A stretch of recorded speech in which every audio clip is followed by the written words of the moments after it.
It's no secret to anyone that keeps up with the inner workings of the gaming industry that Ubisoft has recently had a slew of abuse allegations aimed against it. Over a dozen employees have anonymously come forward to share their experiences of sexual misconduct and abuse against staff from higher ranking execs. In response to this, Ubisoft CEO Yves Guillemot, I assume that's how you pronounce it, I don't care, recently posted a video stating, "This summer, we learned that certain Ubisoft employees did not uphold our company's values, and that our systems failed to protect the victims of their behaviour. I am truly sorry to everyone who was hurt. We have taken significant steps to remove or sanction those who violated our values and code of conduct, and we are working to improve our systems and processes." Now, I'm not in a position to say whether those comments are sincere or not, but I smell bullshit.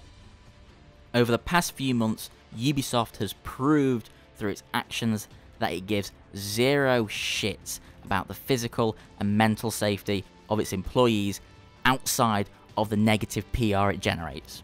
Yes, a handful of figures have been thrown under the bus in aid of keeping up the appearance of remorse and a want to improve for the better, but what doesn't get mentioned enough are those accused higher-ups that have been allowed to leave the company with zero negative repercussions.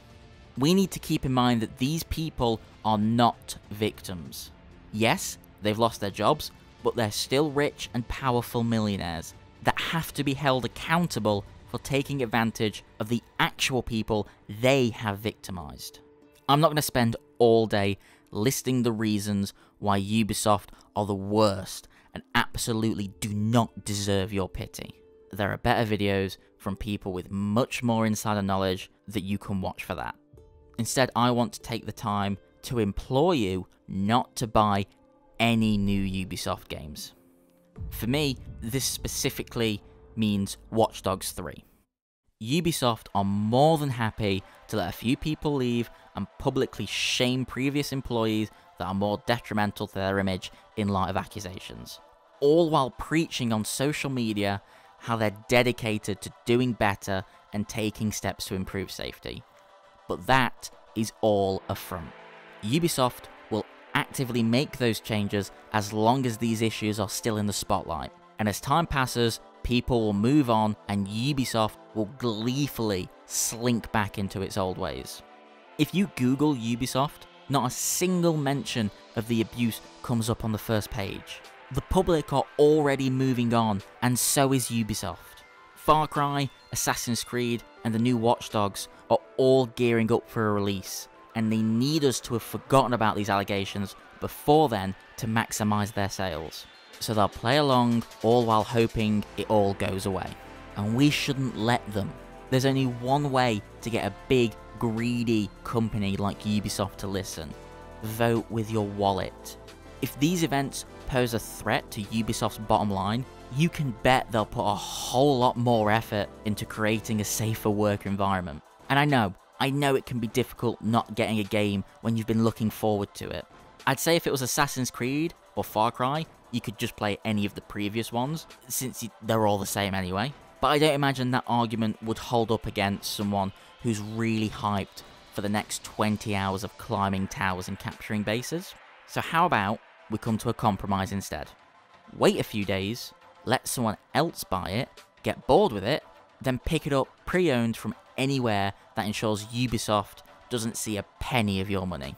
And once you've got it, don't buy any microtransactions. That suggestion stands whether there's sexual misconduct or not. Now, I know some people will worry about the developers, those already victimised by the cycle of abuse that seeped into Ubisoft's core. And that's understandable. You want the developers to be a part of a successful project. But do remember, these are the same people that the Ubisoft higher-ups have been exploiting for decades. There's no way on earth any of those guys are seeing any extra monetary reward if Far Cry 6 breaks records. They've been paid for their time, and as far as Ubisoft is concerned, they don't care to see them compensated in any way that'll take up time, money, or effort.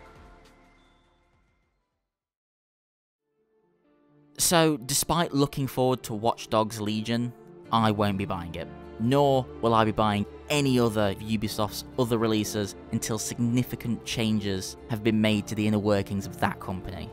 It's sad, but I don't imagine I'll be climbing any Ubisoft towers anytime soon.